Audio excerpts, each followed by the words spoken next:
right, you're listening to Hawk Talk. I'm here today with Guillermo Rauch. How are you? Doing great. Thanks for having me, Eric. Thank you for coming on. Love the background too, by the way. That's cool. Thank you. San So yes, Francisco. so to dive right in, I assume you're born, you're in the delivery room, and then you immediately start discussing the technical capabilities of the hospital and start expanding off of what they're doing. And like from the beginning, you were into technology, correct? You're not too far off, not Yeah. quite from the hospital, but really since a very, very early age, I think I've always gravitated towards like how do things work? How do I reverse engineer things? And so to take it back, where did that come from? Like, did you have engineering parents, or like what was it that brought you into that? Yeah, both my parents were engineers. One chemical engineer, my mom, and my dad an industrial engineer. My dad has specifically developed an interest in software, kind of reluctantly wanting to go back in time and change his career kind of thing. And a lot of that engineering background rubbed off on me. Got it. And when you were like, sincerely, like what age were you when you started wanting to see how things work? Were you like 2 years old taking apart the radio, or like, yeah? Yeah, my parents always tell me stories of like everything. I was obsessed with like how do things work and why. Why was like my most common question all the time, like why do things work a certain way? But I would say my oldest memory really is, I think what like really blew my mind was when we first got a computer at home. And I remember even the first day, and I might have been like 6 or 7 years old. I remember seeing that thing, seeing the monitor come online and just like freaking out. And it was a one-way street. And what did you like when you got that computer? What were you playing games on it? Like, how did you start in terms of engaging with it? Yeah, it was totally about playing video games first. But I remember my dad said one day casually, like, oh, yeah, and people create these games and you could create a game like this. Uh-huh. And that thought like really opened up, dislodged something in my brain in a way. Because just the idea that you could also create the things on the machine, not just use them, Uh-huh. really resonated with me. Another early memories was just like the idea of installing software, the idea of doing more with what we had. Even, and this is pre-internet, right? Like the idea of just like getting a floppy disk or getting a CD and somehow augment the functionality of the computer was something that, yeah, really blew my mind. And then any way of extending the systems whether it was discovering a new capability, cheat codes in video games to like go further. I remember like with early games like Duke Nukem, like just like being able to type in a code and like do more with a video game. Yeah. And then, being from Argentina, like we didn't always have access to the latest and greatest. So like finding ways to get new software was an exciting thing in and out of its own. And how did you do that? What were some ways you got access to that? There would always be some neighbor or somebody that we knew that also had a computer, which at that time was very few people in my neighborhood, and just like exchanging floppy disks in first and then CDs and trying to get like something to work. A lot of demoware and trials, like would always like try to find like a 15-day free or 30-day free of some video game or some application, figure out how to install it, figure out how to run it, until we started like getting software that could build other software. Yeah. And that's what really set it all off. And how old were you when you started like going from cheat codes and video games to actually building your own and start like you had that seed planted from your dad, but when did you start doing it wasn't probably too much later than us getting the computer to begin with. Like I would say probably like a year later. Like I must have been 7 or 8 years old when I had my first experiences with programming, like very basic stuff, booting into DOS and getting a compiler working, and later on getting Visual Basic. Visual Basic was super interesting to me, and I guess it's always been in my DNA. Now I run at Vercel the front-end cloud. I've always been super intrigued by the user interface side of things, the front-end side of things. So I remember one of my earliest memories with successful programming where I was like, wow, I can really get into this, was with Visual Basic. Yeah. Because it had the editor for the UI and you could drag and drop things. You could also start with like little templates, and then you could flip and go into code mode, and then you could add functionality. So that separation between like the interactivity and the functionality, almost like the event handling side of things, yeah, separate from the user interface and what things look like. That was probably my earliest successful programming experience. And this was when you were how old? When did you get Visual Basic? I was probably younger than 10. So I can't remember exactly the year, but I was very, very young because it was a beginning in the form of, yes, I can get something working. I remember it had some sort of like play button or compile button, and I got pretty far into being able to build basic programs. I built a calculator, I remember, and that also blew my mind. Anytime I would get a button to print something or bind it into a label in the UI, it just totally blew my mind. Yep. And then I kind of hit a wall when I started getting into like networking with Visual Basic. Uh-huh. And I stopped losing interest a little bit in the Windows ecosystem and started migrating into Linux, which kind of became my next obsession. And why was that? What was it that pushed you to go from one thing to another? I think it was a number of things. With my background at the time playing video games, my dad kind of presented Linux as this is the final boss. Figuring this out is what very few people figure out, which actually, to his credit, was really true at the time. Like, Yeah. Red Hat was a distribution of Linux that at the time was setting out to try and make Linux approachable for the desktop user. Yeah. And even at the time, and they were starting to make some inroads into that problem, Linux was just very hard to figure out. Arguably, people would say it's still very hard to figure out on the desktop and figuring out drivers and integrations and things like that. But it really became that thing that I became obsessed with because of the allure of like, this is what real hackers use. Mm-hmm. At the time, I was also very interested in like the skill of the cybersecurity person, the hacker, the like, how do you get into systems? How do you reverse engineer them? I remember actually one of the things that helped me a lot when I was a kid was I found this code competition that had all these levels. Yep. And you could start with, the very basic thing was like figure out how to get past this login form. Mm-hmm. You don't know the username and the password, and that unlocks the next level, and then that unlocks the next level. I think there were like something like 40 levels. Mm-hmm. So I was always obsessed with like, how can a reverse engineer get past the limitations of systems? And Linux was presented to me as like the perfect platform for someone that wanted to deepen into those skills, and it turned out to be true. And there was also the fact that being from Argentina, it was almost impossible for us to actually afford software. Yeah. So my dad was super interested in like, oh, well, it's free and you get access to the code. It's like the best of both worlds. It's like, it's affordable. And then we get the code to be able to modify it, customize it, resell it. Who knows? Like, sky's the limit with open source. Yep. Got it. And again, you were 10, 12 years old when you started jumping into Linux? Yeah, I was probably 10 because my dad always reminds me by age 11, I attended a course where I was kind of getting bored with the materials because they were too basic for me. Yeah. And he loves to tell the story to every neighbor, every relative that'll listen that I corrected the instructor of the course because I mentioned like some technical detail that he had suggested was off. Yeah. And another funny memory that I have at the time is there was this visual interface that was getting popularity in the Linux ecosystem called Webmin. So it was a system administrator tool, but with a web-based UI, which meant that you could connect remotely over the network in intranets. You could manage a system remotely. And it was also serving to make Linux more approachable. Yeah. And at the time, I was like, this Webmin thing, I'm over it. Just give me a terminal, I'll get direct access. So by age 11, those were the thoughts that were going through my head. That's fun. And so I'm curious, like that age is around where you're like starting to, just think about like, what do I want to be when I grow up? Like those things start going through your head. Were you saying like, I want to be a hacker, or like, where was your head kind of at? This is going to be your profession, or was it just something you did? It was something that I was completely obsessed with. It took a while until I realized that it could be a profession. Uh-huh. But it was around this time, so developing expertise in Linux system administration, plus developing expertise in the immersion web stack, LAMP, Linux, Apache, PHP, MySQL. Yep. I started getting like the ability to build software, install software that others had created. Like at the time, there was a lot of popularity in like the open source forums. There was a project called PHPBB. There was a CMS called PHP Nuke. There was WordPress that was coming up.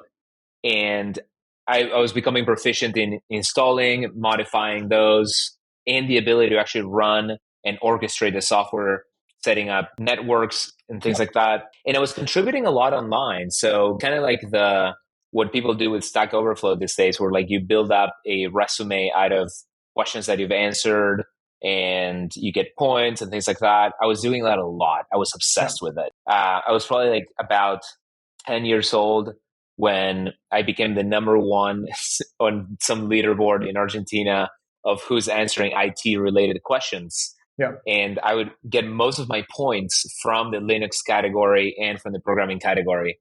And I spent a lot of time with like IRC and other chat communities and local forums. And one day someone pointed out, hey, you're doing all this awesome work, writing up all these tutorials, answering all these questions that people had. You should get paid for it.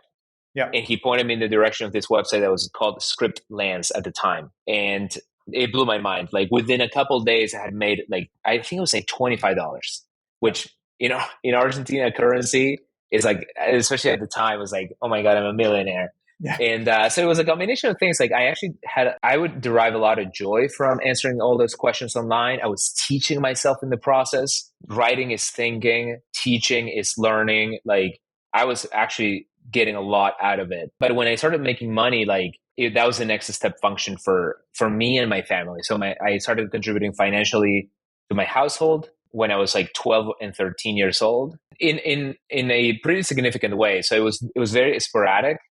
Like I would get a bunch of jobs that were like super productive and I could maybe like go months without doing that. And of course I had to go to school and things like that. But it increased also the learning in many ways, right? Like I was actually delivering software that had to work and had to be deployed. So Well, I think that's it the thing was, that people miss. When you start something that early, you went through the stages of starting a career between like 8 years old and 15, yes. where like Yeah. by the time you're 18, you've already had over a decade of experience. And Yeah.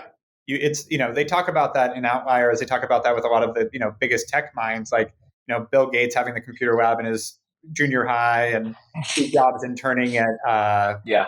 Atari. yeah, and the other Was one. it Atari? It Yeah. was HP and then Atari, I think. He worked at Yeah. Atari, he interned at HP, I believe. And so, like, just having access to these things that you got so much experience, you learned how to be an entrepreneur and do projects and charge for it and do all that into your Yeah. early teens, which most people don't. Like, the average entrepreneur starts at 47, so puts you ahead of Yeah. the game a little bit. Yeah, and I'm very grateful. Obviously, it came at a cost. Like when I was in high school, it completely disrupted my learning. Even though I was a really good textbook student, right? Like I actually really enjoyed the competition aspect also of like traditional schooling. Yeah, So I was very into like the math Olympiad, and I was a part of a bunch of clubs at school. yeah, But it did become two competing priorities for me. Am I yeah, going to be a good student, or am I going to be this like freelance entrepreneur yeah. on the internet? And for many years, I was trying to do both at the same time. Yeah. It's the same thing when you're older with family and entrepreneurship. Like learning that balance too, I think, is a big part of it. Sounds like you had Yeah. to reconcile that young. So, did you go to college for computer science? Did you get to that point? Like, did you end up getting out of school and going to college? So the short answer is no. I dropped out of high school to basically like start my career in earnest and then move to the US. Uh-huh. But yes, in some ways, and this is why my situation is a little special in that I went to a high school that was considered to be almost like a predecessor to college Yeah. and had invited university professors to teach at the high school. Nice. And the high school was an extension of the Buenos Aires University. Uh-huh. So I do feel like even though I dropped out, Yeah. I had a lot of exposure to Yep. very useful and necessary, I would argue, skills in traditional education. So I wouldn't rule out the value of education altogether. Like it's really easy to be dismissive, like, oh, just do what Rauch did, drop out of high school. I think it's great to have a foundation in a bunch of different skills that might seem not necessary when you're pursuing a career in tech. Like I learned about a bunch about history, geography, literature, natural sciences, chemistry, physics, accounting, double entry system, triple entry system, things like that, math, and then dropped out. Got it. So I really enjoyed my time in that high school. It was a public high school that had this entry exam to get into. But then increasingly, like I mentioned, that it would become too competitive with my emerging career in tech. Yeah. So I was like, peace out, goodbye, and kind of moved out of the country. And so you ended up in the US. Were you just sticking with sort of these freelance projects, or what was it? that you were pursuing at that point? Yeah, so I was building my career as a freelancer, and at the same time, I was contributing to open source projects. Yeah. One of them was WordPress. I developed a bunch of really successful plugins. Another one was Symfony, which is a full stack PHP framework similar to Laravel, which is popular these days. And then I got really into JavaScript. So the thing that was really interesting was as I was solving all these freelance jobs, I was finding ways to justify a front end investment. So I remember I got hired one day to build this CRUD application, and I spent most of my time working on the Ajax based, super quick data fetching front end with animations and all this stuff. And I remember having this come to Jesus moment when I realized like, it's not even necessary to complete the task. It's just that I really enjoy this side of the engineering. Mm-hmm. And products at the time that were making the world like really excited were things like Gmail, Google Chat, the early versions of Facebook, like interactive applications that run on a web browser. Yeah. And I was like, okay, like this is my true calling.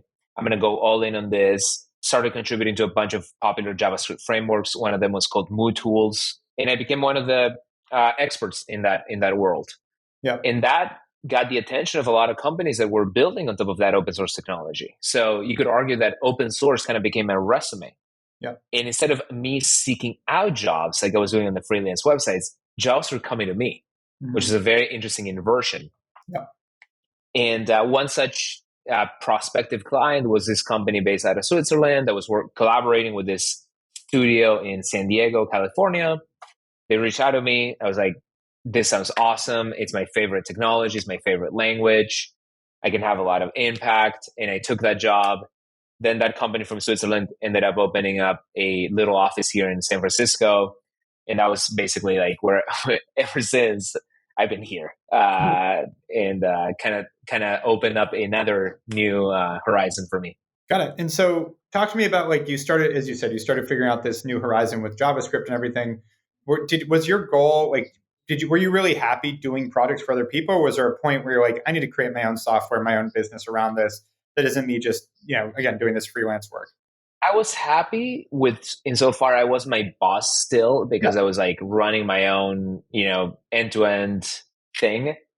And there was a lot of freedom that it came with that, but the projects were not always the most exciting. So I was trying to find ways to make them exciting for myself with those innovative technology investments that I was putting into them. Open source, though, was awesome to me because now I liken it to like almost like having a little startup where you get to define the product, you get to iterate on it, you have your customers, you have product market fit, you have growth, you have a community. In fact, for MooTools, I built the plugin ecosystem, and I built what became sort of the marketplace for the plugins and integrations that the community was submitting as well. And I started seeing that it could have a lot of impact by having a product instead of just like it being my own labor that was going into other products. So I think that was one of the first realizations of like, there's something really interesting here. It was almost like a proto startup of sorts. Yeah. And then the idea of just getting to pick the people that you work with. That open source project had an incredibly talented set of people. It was almost like joining this exclusive club because it wasn't the most popular solution, which is really interesting too. I was think of it as like contributing to like the second or third most popular solution, but that has very long-term ideas that can win. In fact, that seed of the people that were working on that project became the same team that then worked on React at Facebook and ended up being the team that actually won this space of, what is the most popular solution for UI. In many ways, if you squint, it feels almost like, the Macintosh in the early days prior to the iPhone, this talented group of people, and the audience was more limited compared to like Windows and things like that. But that you're setting up the foundations for what later became iOS. You know that you're making the investments into things that seem less popular at the time, but in the fullness of time, people gravitate towards. And so I look very fondly back to those days of that project. Yeah. And so as you said, it was a lot of the team that went to React. What did you do once you were a part of that project? They went off and did their thing. How come you didn't end up at Facebook? Yeah. Yeah, people still show me this page on the MooTools site that has my photo, and I'm pretty sure I was 16 years old Yeah, when at the time. So I couldn't really get a job at big tech or what later became big tech, right? Like yeah, folks were getting hired to go to Facebook. I was 16, 17. I was still in Argentina. yeah. So the startup grassroots movement became the place for me to follow because startups were able to take more risk. These companies suddenly hired me when I was 17 years old. I had to get a permit signed by my parents to actually be able to like fly at the time on my own. Yeah. And so the startup world is where I gravitated towards. And so I worked at that startup. And then I was like, wait a second, I can create my own startup. And that's what sort of getting here to SF opened up. You did what? Sorry, getting to SF. Got it. Yeah. And so, what was that startup? What did that look like? Yeah. So I first came here, was still working for that other company. And then I started making all those connections or reconnecting with all the people that I knew from the online world, right? So I knew a bunch of people from the MooTools community. They invited me to JavaScript meetups and things like that. I started building kind of a network here. And then with two of the folks that I was working at that other startup and another folk that we kind of met in a very like serendipity type of thing here, we kind of developed this thesis of the web 2.0 is taking off. There's a new category of web first software that is emerging. It's very obvious everywhere you look. There's all these awesome web based solutions being built up. They're being built up where in a way where like the product quality matters the most. And that kind of approach had not yet been given to more traditional industries. Yeah. So I remember actually at the time, one of the people that I worked with on MooTools ended up going into building one of the first neobanks based on this hypothesis. It was called Simple Bank or Bank Simple, actually. And they're being acquired by Santander or another major bank chain. And for us, that was education. So we were like, okay, can we apply all these awesome things that we've learned about product development, MooTools, all these new ways of building things to the most boring category, but that could actually have a lot of pent up demand. So my first startup was in the education technology space, but later on we pivoted that to become more of a general purpose tool for sharing content online on the premise that we had this awesome feature for like sharing lesson plans with teachers and students and parents. And they were like, okay, like let's just make this more general purpose. Ended up sort of making that pivot into a company called CloudUp. And that company ended up being acquired by WordPress, actually, full circle to Yeah. sort of the beginning. Yeah. And so was that sale of your company, was that like life changing? Like, I don't have to work anymore. Now I can continue to do what I want fun, or like where did that kind of sit on the scale?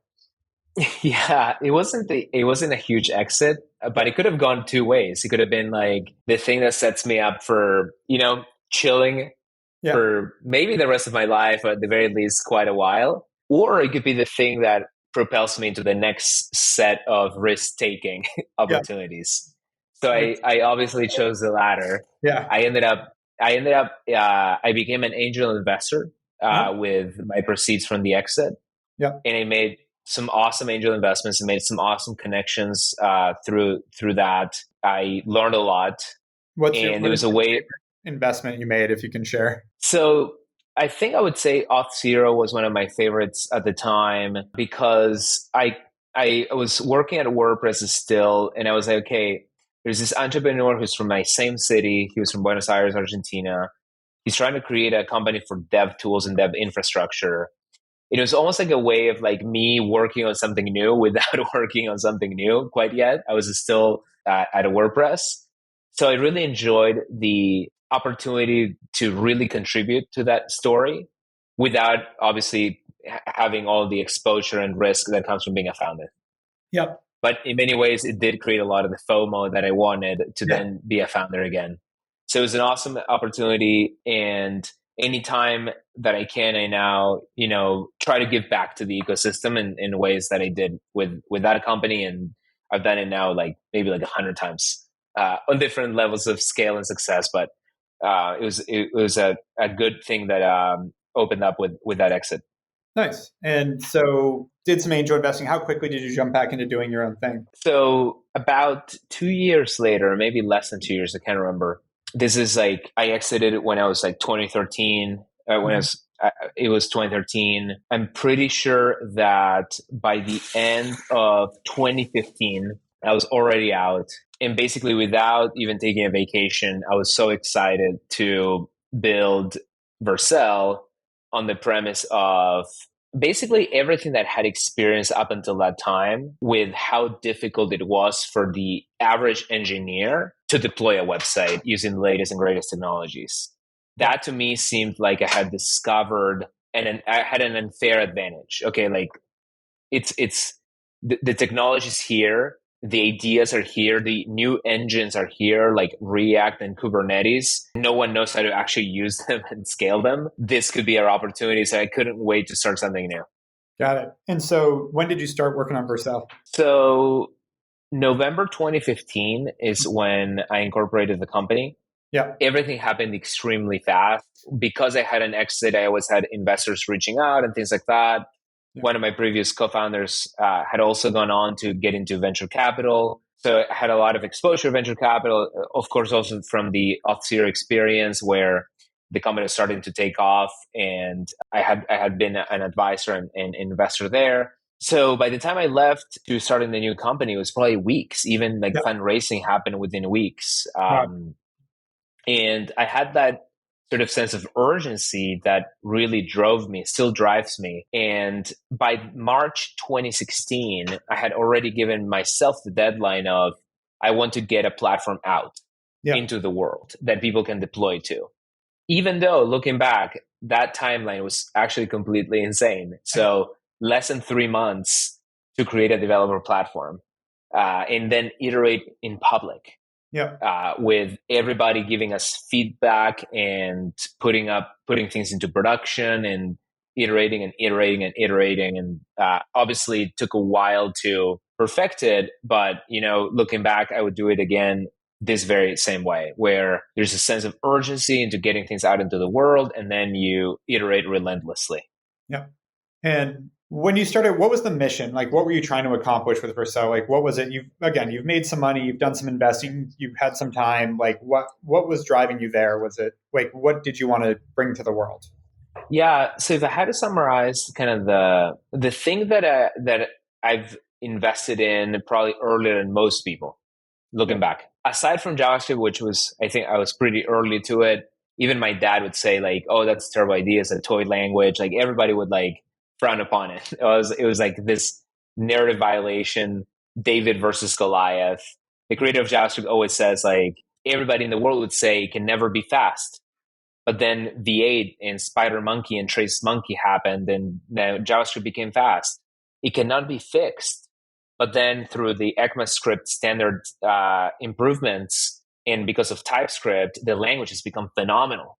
Yeah. TypeScript, in fact, is now regarded as one of people's favorite languages to write in one of the best type systems out there. And so it cannot be made fast, false. It cannot be fixed, false, et cetera, et cetera, et cetera. And so that was kind of like an early thing that I got into. The other early thing that I got into is real-time communication. Yeah. So I created a framework called Socket.io that became the foundation of a lot of great things. So it became the foundation of Office 365 when it went online. It's still powering Notion. The document editor is every once in a while I check and say, oh, our engine for real-time communication is still there. They're using it for data synchronization. And this idea of real time is extremely compelling to me. That imagine you want to change a website, and I would always think about how now we're approaching the end of the year. You know how websites have in the footer, it says copyright Yeah. 2023, and then the year ends and you have to update that from 2023 to 2024. The litmus test, the thought experiment that I had in my head is for the average website in the world, if you go and tell an engineer, go and change that from 2023 to 2024, from the moment the task is given to them actioning off the command that says deploy, how long does it take for the change to propagate worldwide? From idea to global application? And the answer is actually devastating. For a lot of companies, it could be weeks because they have a weekly or biweekly or monthly release cycle. Yeah. Certain CI/CD systems, for even the most tech native, digital native companies, it could take hours. Yeah. Maybe half an hour. I remember talking to this company that everyone regards as one of the best technology companies in the world. And the engineer told me, and I couldn't believe it, yeah, it takes 30 minutes just to see the change, to see it. Yeah. I remember one of our most successful customers on the retail side, they told me that their engineers could not see visual changes prior to deploying to staging. And deploying to staging took several hours. So they had to have all these hacks in their local machines to try to predict what the visual change was going to look like. Yeah. So this is the idea that set everything off. I was determined to bring that idea of real time, which is like when you go to your chat application and it says, Eric is typing.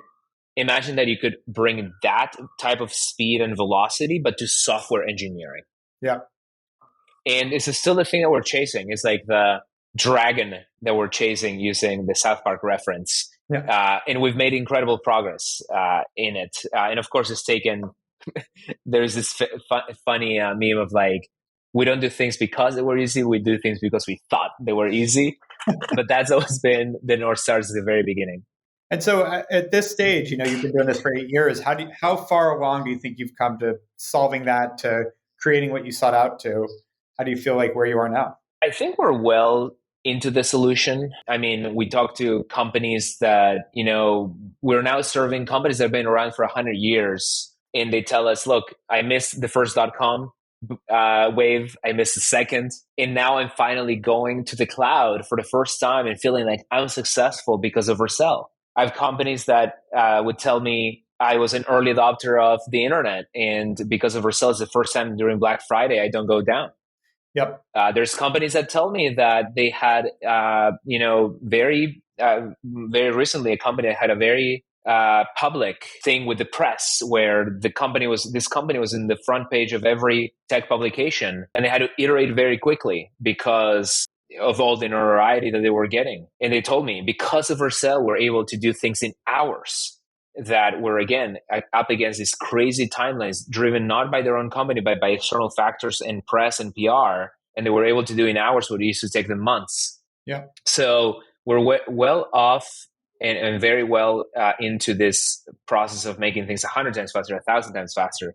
But there's still a long way to go, which is for us inspiring, right? Yeah. Again, like building software has to be very much like chatting with a robot. Chatting with an AI assistant, that kind of iteration speed. Yep. And that's where, and so I was going to say, last couple of questions, but what is next? Do you think that's what you're going to be building towards, is to have that sort of AI style program that seems to start being talked about, where it's just like, I need to create this. No, but change that. No, but change that. Edit that. And it's absolutely. Yeah.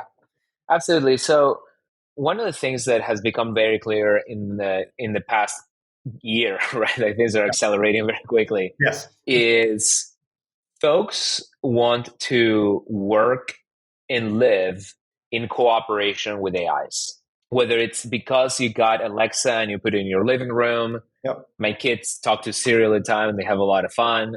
Or you at work with, your code assistant or your ChatGPT. There is a cognitive enhancement that comes with using AIs. You're still in the driver's seat, but that has not yet happened to our domain of creating user interfaces, creating front ends. So that's where Vercel is headed next. We just launched this product called V0, v0.dev, where you can basically chat in order to create the very first version of your user interface. And I think AI will be in every iteration loop of every piece of software. Yeah. One of the things that is very obvious to me now, being in this enterprise software world for the past 8 years, is everyone wants to leapfrog into the future, but everyone is also burdened by legacy software. Yeah. The vast majority of software out there is legacy software. Whether it's that Southwest has to hold all their flights because of 50-year-old flight control systems, or Taylor Swift cannot launch her next Eras concert and the backend goes down, how do we modernize software while empowering the most successful businesses to do this, not just the quick prototyping? That's the business that we're in. We're really trying to make the average product experience, when you look into the future, 100 times better than it is today, where everything is fast, everything is personalized, and everything is really easy to build. And we think that AI is how we're going to get there. Love it. And so last question for you. For someone that has, really found your calling at a very young age and stuck with it, what would be your advice to someone that's trying to find their calling, trying to pursue, trying to get through, something you either wish you heard or you did hear that really got you to this level? Yeah, I think the main thing that comes to mind is like there are really no shortcuts, right? Like you have to go through, if it's not the 10,000 hours, I actually don't think there's a fixed number of hours. And I've seen a lot of successful people break into the industry with a lot fewer than 10,000 hours, which is amazing also in the context of AI, because AI will help you become an expert with a lot fewer than 10,000 hours. But I do think that iteration is how you become an expert, is the rate of learning. And this is true for both companies and individuals. So if you want to become the best at quantum computing, you're going to have to go through a lot of iterations of perfecting your abilities in whatever field you're trying to break into. If you're a company and you want to build the best product, you're going to have to go through a lot of iterations. You're going to have to go through a lot of demos rather than memos. So to me, it's all about how can we shorten the feedback loop cycles. We're building a product that makes that the default behavior. But I think this is true for anything that you're learning, anything you're pursuing, anything that you're putting your mind to, is how quickly you're iterating and learning. Absolutely. Well, Guillermo, this has been awesome. Thank you so much for coming on Hawk Talk. Thank you, Eric. That was fun.